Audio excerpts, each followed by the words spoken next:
as welcoming to Wingman Brewers and the brand new presentation of Tacoma Ghost Tours Downtown Part 2.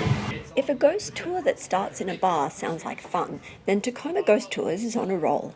Their new 21 plus downtown tour follows the same pattern as the others, plus beer. Accounts of paranormal activity, most of which we hear firsthand from other people.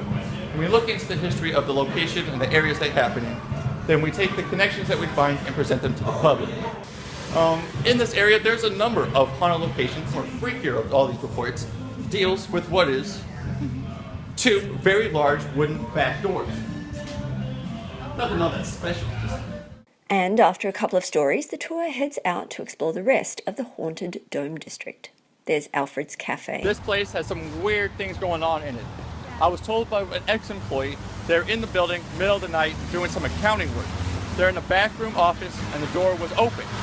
Well, a few minutes into it, they open up a drawer to grab a file. Well, when they look back up, they realize that the door was shut. Well, that was weird, like no one was supposed to be in here. When he gets up, assuming it must have been, like it just shut on its own, either wind, the draft, or whatever. He opens the door again. Well, then he sits back down, and then when he looks up again, the door is shut. Well, it's just really weird. When he gets up to open it again, once he opens it, he sees basically right by the front door, right over there, he sees the shadowy outline of a person, and all the lights were out. He's like, oh my God, there's somebody in here. So he goes to yell, I'm like, hey, you got to get out of here. Well, then the person ran up what used to be some side stairwell. I don't know where in the building it is now. He heard the shadow figure, they saw it move towards the stairs, heard some footsteps running up the stairs, but then when the guy went to chase him, there was nothing there. There's Freight House Square, Brown and Haley Candy, and even the Tacoma Dome, which is said to have a shadowy ghost high up on the catwalk. Right after the trolley rammed through it.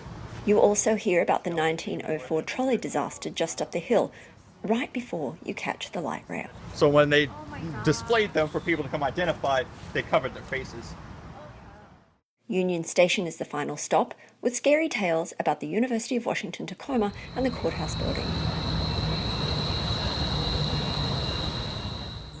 But even if you don't see any ghosts on the ghost tour, is it worth it? I really enjoyed it. Yeah, what'd you like about it? Just the history, not being from Tacoma, learning all the different history and everything that goes on and has gone on is very interesting. Everybody needs to go to this. Great information. He did a great job telling us about the different places and the history of Tacoma. It's well worth it.